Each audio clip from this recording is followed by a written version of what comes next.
बिस्मिल्लाहिर्रहमानिर्रहीम। Next definition है एज़िमुथ। The spherical, ये बहुत इंपॉर्टेंट डेफिनेशन है क्योंकि जब आप किसी स्टार को लोकेट कर रहे होते हैं तो उसमें कोऑर्डिनेट सिस्टम में ज़रूरत पड़ती है। एक कोऑर्डिनेट सिस्टम का जो पहला पार्ट है उसे हम कहते हैं altitude and next part is azimuth. यानी ऑल्टीट्यूड और एज़िमुथ एक ऐसा कोऑर्डिनेट सिस्टम है जिससे आप इजीली किसी स्टार को लोकेट कर सकते हैं। The spherical angle at G यानी zenith between principal vertical and vertical through X is called azimuth. ये मैंने आपको बताया था, ये एक एक्चुअली वर्टिकल सर्किल है। आप स्टार्टिंग की डेफिनेशन में देख लीजिएगा, इसको हम कहते हैं वर्टिकल सर्किल। और ये हमारे पास प्रिंसिपल वर्टिकल सर्किल है, यानी एक ऐसा वर्टिकल सर्किल है जो पोल से पास होता है। इनके दरमियान ये जो आर्क लेंथ है इसे हम कहते हैं एज़िमुथ।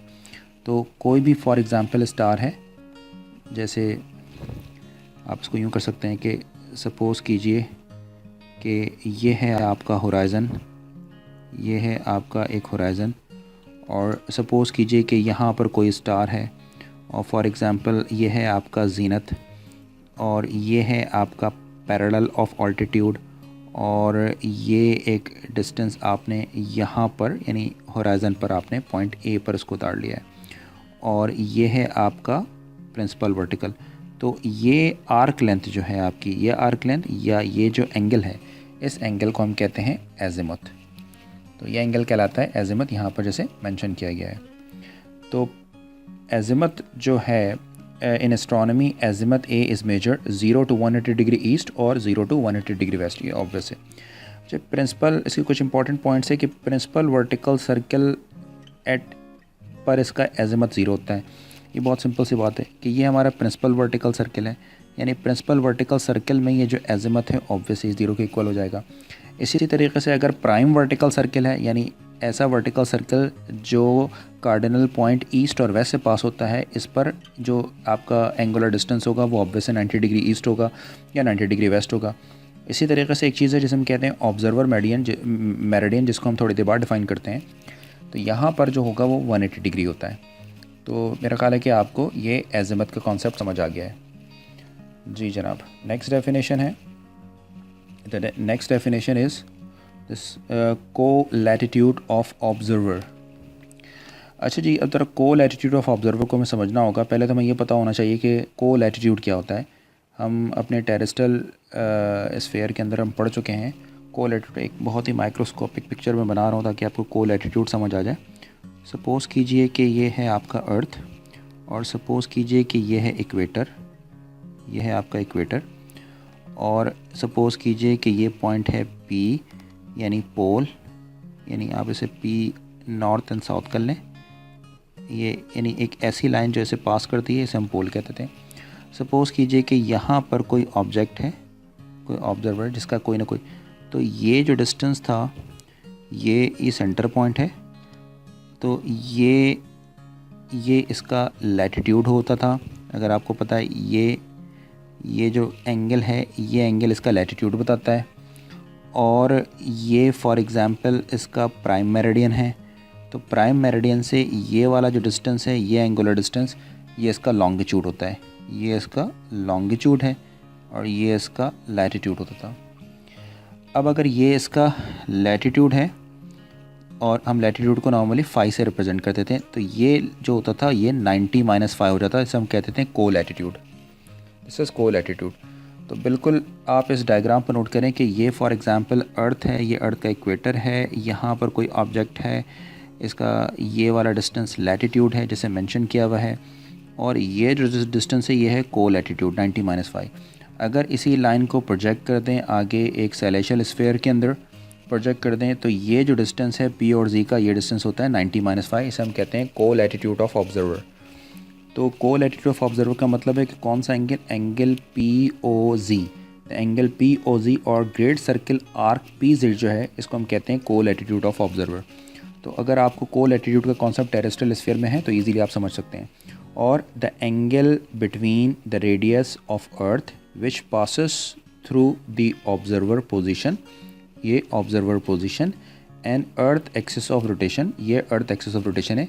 इनके दरमियान जो एंगल होता है 90 - 5, ये 90 - 5 जो है ये कहलाता है को लैटिट्यूड ऑफ ऑब्जर्वर। अब अगर मुझे ये कोल एटीट्यूड ऑफ ऑब्जर्वर 90-5 है तो मैं ये डिस्टेंस फाइंड आउट कर सकता हूँ। कैसे निकाल सकता हूँ ये डिस्टेंस? अगर मैं आपसे पूछता हूँ कि ये P और Z क्या है, तो P और Z बेसिकली N और P और Z का समेशन है, यानी PZ बेसिकली PZ 90-5 है। और ये जो NZ अगर डिटरमिन करना है 90-5, और ये जो PN है, फॉर एग्ज़ाम्पल P से N का अगर हमें डिस्टेंस निकालना है तो PN का डिस्टेंस क्या होगा? ये टोटल डिस्टेंस है 90, और ये PZ वाला डिस्टेंस माइनस कर दें इसके अंदर से, तो ये कैंसिल हो जाएगा, आंसर आ जाएगा 5। इसे हम कहते हैं ऑल्टीट्यूड ऑफ पोल।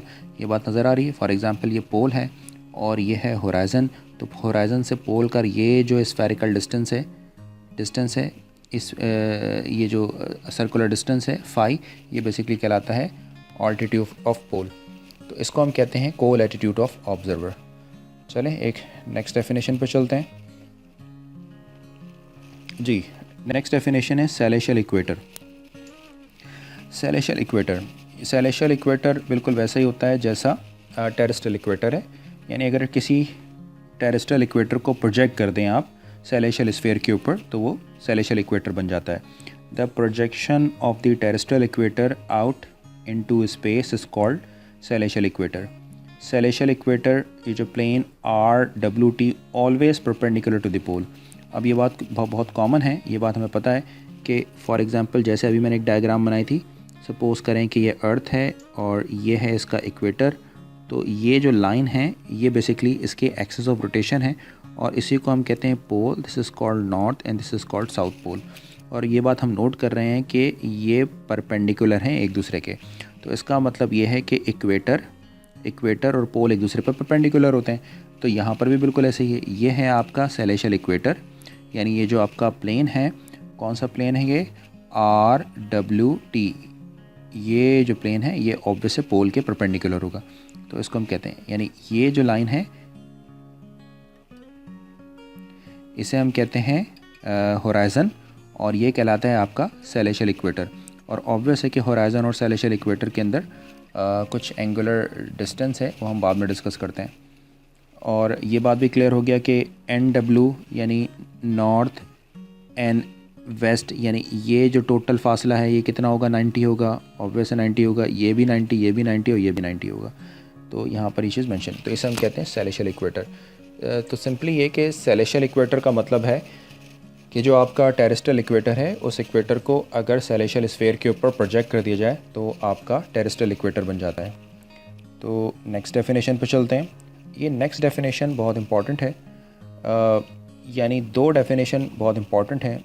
तो पहली डेफिनेशन है जहाँ पर मैंने एजिमथ और ऑल्टीट्यूड की बात की थी।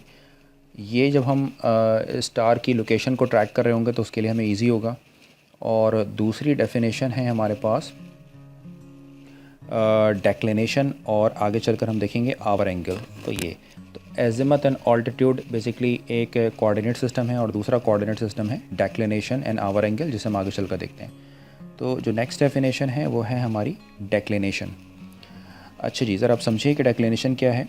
The angular distance of a star celestial object from the celestial equator is called declination, और उसको डेल्टा से डिनोट करते हैं। अगर आपको पता है कि ये ऑल्टीट्यूड क्या चीज़ है, तो ये बात हमने देखी थी कि ऑल्टीट्यूड बेसिकली किसी स्टार का होराइज़न से डिस्टेंस होता है, एंगुलर डिस्टेंस होता है। और अगर किसी स्टार का सेलेशियल इक्वेटर से एंगुलर डिस्टेंस को मेजर किया जाए, यानी आर्क लेंथ XD, ये यहाँ पर थोड़ा गड़बड़ है, ये DR नहीं है, इसको आप XD कर लें। तो ये जो एंगुलर डिस्टेंस XD है जिसे हम डेल्टा से रिप्रेजेंट कर रहे हैं, ये बेसिकली डेक्लिनेशन कहलाता है। तो ये बात क्लियर हो गई। ऑल्टीट्यूड का मतलब है कि स्टार का होराइज़न से डिस्टेंस, एंगुलर डिस्टेंस, और डेक्लिनेशन का मतलब है स्टार का किसी सेलेशियल इक्वेटर से एंगुलर डिस्टेंस। तो ये दोनों डिफरेंसेस याद रखिएगा। ये जो डेक्लिनेशन है पॉजिटिव होता है जब स्टार नॉर्थ पर होता है, और डेक्लिनेशन नेगेटिव होता है जब स्टार साउथ पर होता है। जब हम प्रॉब्लम्स को डिस्कस कर रहे होंगे तो पॉजिटिव और नेगेटिव डेक्लिनेशन हम उसकी लोकेशन स्टार की हम लोकेशन से देखेंगे कि नॉर्थ है या साउथ है आपके पास। जी जनाब, इसी तरीके से नेक्स्ट डेफिनेशन है नॉर्थ पोलर डिस्टेंस। अब ज़रा इसको भी समझ लें आप। अब जिस तरीके से को लैटिट्यूड हमने निकाला था, जैसे अगर आपको पता हो, मैं एक डायग्राम फिर से यहाँ पर स्केच करता हूँ आपके लिए। जैसे मैंने आपको बताया था कि ये है आपका फॉर एग्ज़ाम्पल अर्थ, और सपोज़ कीजिए ये कोई स्टार है और ये कोई पोल है, तो ये जो डिस्टेंस था ये होता था आपके पास 90-5, जिसे हम कहते थे को लैटिट्यूड। ठीक है, बिल्कुल इसी तरीके से ये जो को लैटिट्यूड वाला डिस्टेंस था, ये डिस्टेंस आपने जेनथ से निकाला था, यानी जेनथ से इसका जो डिस्टेंस है ये था आपके पास। इसी तरीके से नॉर्थ पोलर डिस्टेंस का मतलब है the angular distance of a star celestial object from pole of equator P is called north polar distance. अब अगर ये बात बहुत कॉमन है कि अगर ये डिस्टेंस डेक्लिनेशन है, इसको हम डेल्टा से शो कर रहे हैं, तो पोल से ये जो डिस्टेंस है ये बेसिकली 90 माइनस डेल्टा होगा, क्योंकि आप ये देखिए कि ये बना रहा है 90 डिग्री, तो ये डिस्टेंस 90 माइनस, तो इस डिस्टेंस को हम कहते हैं नॉर्थ पोलर डिस्टेंस। जी, नेक्स्ट डेफिनेशन पे चलते हैं। नेक्स्ट डेफिनेशन है हमारा ऑब्जर्वर मेरिडियन। एक और बहुत इंपॉर्टेंट डेफिनेशन है, आपको मैंने बताया था पीछे एक जगह पर हमने लिखा था एजिमथ वाले डेफिनेशन में ऑब्जर्वर मेरिडियन को डिफ़ाइन करना था। अब डिफ़ाइन कर रहे हैं हम ऑब्जर्वर मेरिडियन को। To fix completely the position of any star on celestial sphere at any moment we required the great circle of a reference. The semi-great circle meridian ZPZRSQ is called observer meridian. अब मिसाल के तौर पर ये जो है हमारे पास PZRSQ, ये जो है यानी एक ऐसा मेरिडियन जो जेनथ से पास हो, ये एक ऐसा मेरिडियन है जो जेनथ से पास हो रहा है। तो जो जेनथ से पास होने वाला मेरिडियन है उसको हम कहते हैं ऑब्जर्वर मेरिडियन, ये कहलाता है ऑब्जर्वर। ये ऑब्जर्वर मेरिडियन बेसिकली ये बताता है कि स्टार की लोकेशन क्या है। मिसाल के तौर पर आप यहाँ पर हैं, तो आपके लिए ये आपका ऑब्जर्वर मेरिडियन है, यानी इस पॉइंट पर जब स्टार होगा तब आपके लिए ये स्टार विजिबल होगा। इससे पीछे जो होगा वो आप नहीं देख सकेंगे उसको। तो ये बेसिकली ये आपका ऑब्जर्वर मेरिडियन है, यानी हर ऑब्जर्वर का ऑब्जर्वर मेरिडियन डिफरेंट होता है। मिसाल के तौर पर आप किसी पहाड़ पर खड़े हो जाते हैं, तो आपके लिए सन जब राइज़ करता है तो आपका होराइज़न कुछ डिफरेंट होगा और जगहों के लिए डिफरेंट होता है। बिल्कुल इसी तरीके से हर किसी का ऑब्जर्वर मेरिडियन डिफरेंट होता है। तो ये आपका ऑब्जर्वर मेरिडियन है, यानी इससे पीछे आपको स्टार नहीं दिखेगा। इस पॉइंट पर जब स्टार ट्रांजेक्ट होगा, हम आगे चल कर देखेंगे, तो हमें स्टार नज़र आएगा। तो ये इसका अपर ट्रांजेक्ट कहलाता है, ये इसका लोअर ट्रांजेक्ट है, यहाँ सेट होता है, यहाँ राइज़ होता है। हम ये डिस्कस करेंगे थोड़ी देर बाद। तो ये जो एक सेमी ग्रेट सर्कल है जो जेनथ से पास होता है उसे हम कहते हैं ऑब्जर्वर मेरिडियन। और ऑब्जर्वर मेरिडियन हमें चूँकि स्टार की लोकेशन को ट्रैक करना है, हमें बताना है कि स्टार कहाँ पर है, तो उसके लिए ऑब्जर्वर मेरिडियन एक बहुत ही इंपॉर्टेंट रेफरेंस लाइन है, रेफरेंस कर्व है।